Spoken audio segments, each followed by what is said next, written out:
আসসালামু আলাইকুম, সবাই কেমন আছেন? আশা করি যে যেখানে আছেন আল্লাহর রহমতে ভালো আছেন। চলে এলাম আজকে নতুন আরেকটি ভিডিও নিয়ে। তো এই যে বাড়িটা দেখছেন, এইটা মাত্র 1 কাঠা জমির উপরে বাড়িটা তৈরি করা হয়েছে 3 তলা ফাউন্ডেশন দিয়ে। আর এই বাড়িটা কিন্তু এত অল্প জায়গাতেও এত সুন্দর করে বাড়িটা তৈরি করা হয়েছে, আপনাদেরকে কি বলবো। নিচে কিন্তু হচ্ছে 2টা রুম, বেডরুম করা আছে, একটা হচ্ছে ডাইনিং এবং একটা রান্নাঘর, একটা টয়লেট। আমি এখন আপনাদেরকে নিয়ে আসছি 2য় তলায়। তো সিঁড়িতে আমি উপরে উঠে আসলাম, এটা হলো 2য় তলা। এখানে হচ্ছে প্রথমে ঢুকতে এখানে একটা ডাইনিং আছে, ছোট ডাইনিং একটা স্পেস আছে।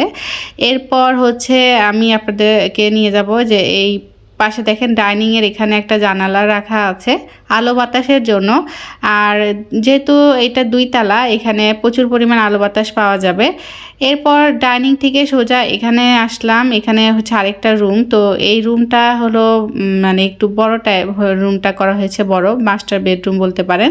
তো এই রুমের সঙ্গে একটা অ্যাটাচ টয়লেট আছে। আর এই রুমটাতেও হচ্ছে 3টা জানালা রয়েছে, যাতে করে প্রচুর আলো বাতাস আসে। তো এখানে জানালাটা একটু বড় রাখা আছে, এই পাশ থেকে মানে সব কিছু নিচে বাইরে প্রাকৃতিক সব কিছু দেখা যাবে। আর এখানে যে আরেকটা জানালা আছে, এই জানালাটা একটু ছোট রাখা হয়েছে। এরপর ওই পাশে আরেকটা জানালা রাখা আছে। ঘরটা মোটামুটি একদম বড়ই বলা চলে, একবারে ছোটও না বড়ও না, মিডিয়াম আর কি। তো যাই হোক, এরপর আমি এই রুম থেকে বের হলাম, হয়ে দেখেন এই পাশে হচ্ছে আরেকটা রুম।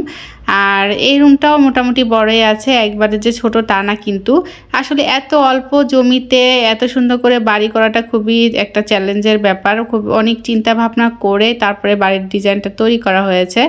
আর এই রুমেও কিন্তু জানালা রাখা আছে, এই যে জানালা। আর রুমের সঙ্গে অ্যাটাচ টয়লেট, প্রত্যেকটা রুমের সঙ্গে অ্যাটাচ টয়লেট আছে।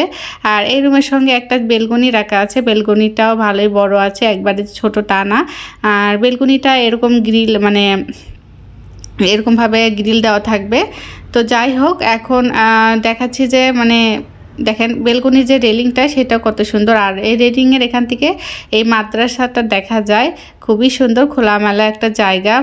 মানে পরিবেশটা এত সুন্দর, মানে যে কেউ এখানে এসে মুগ্ধ হয়ে যাবে।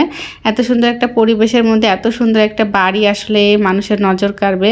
তো যাই হোক, এত অল্প জমিতে এত সুন্দর বাড়ি করা সত্যি খুব একদম অকল্পনীয় হলো, কিন্তু এটাই বাস্তব হয়েছে। এরপর আমরা উঠে যাচ্ছি হলো 3 তলাতে। তো সিঁড়িটা হচ্ছে রাউন্ড সিঁড়ি, আর রাউন্ড সিঁড়িটা দেখতে তো অনেক সুন্দর লাগে। তো এই তো রাউন্ড সিঁড়ি বেয়ে এখন আমি 3 তলায় উঠে যাচ্ছি। তো সাথে সাথে আমার ক্যামেরাম্যানও আসছে, তো আমি ওনাকে বলছি আসো, এরকমভাবে আর কি। তো যাই হোক, এখন 3 তলাতে উঠে আসলাম, 3 তলার কাজও শুরু হয়ে গেছে।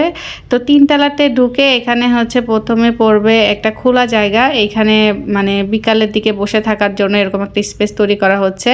আর তার সঙ্গে একটা রুম, এখানে রুম আছে একটা, রুমের সঙ্গে একটা বেলকনি। যেহেতু 3 তলা কাজ এখনও কমপ্লিট হয়নি, কেবলমাত্র শুরু হয়েছে কাজ। আর এটার সঙ্গে একটা অ্যাটাচ টয়লেট থাকবে। তো এত অল্প জায়গায় বাড়িটা কেমন হয়েছে সবাই অবশ্যই কমেন্ট করে জানাবেন। আর এতক্ষণ ধরে আপনারা হয়তো ভাবছেন আসলে বাড়িটা কি আপুই তৈরি করছে নাকি। না, এই বাড়িটা আমি তৈরি করছি না। এটা হচ্ছে আমাদের রাজশাহী ভোলক বাগমারা সতর আপুর বাড়ি। তো আমি আপুর বাড়িতে বেড়াতে গিয়েছিলাম, গিয়ে ওনার বাড়ির ভিডিওটা করেছি আর কি। এত সুন্দর, এত অল্প জায়গাতে এত সুন্দর বাড়ি আসলে ভাবা অসম্ভব। তো যাই হোক, আপু সেটা মানে সম্ভব করে দেখিয়েছেন। তো বাড়িটার ভিডিও না করে আর থাকতে পারলাম না, তাই আমি তাড়াহুড়ো করে বাড়ির ভিডিওটা করে নিলাম। কিন্তু আপু ক্যামেরার সামনে আসতে পারেনি, কারণ আপুর শরীরটা অনেক খারাপ ছিল সেই কারণে।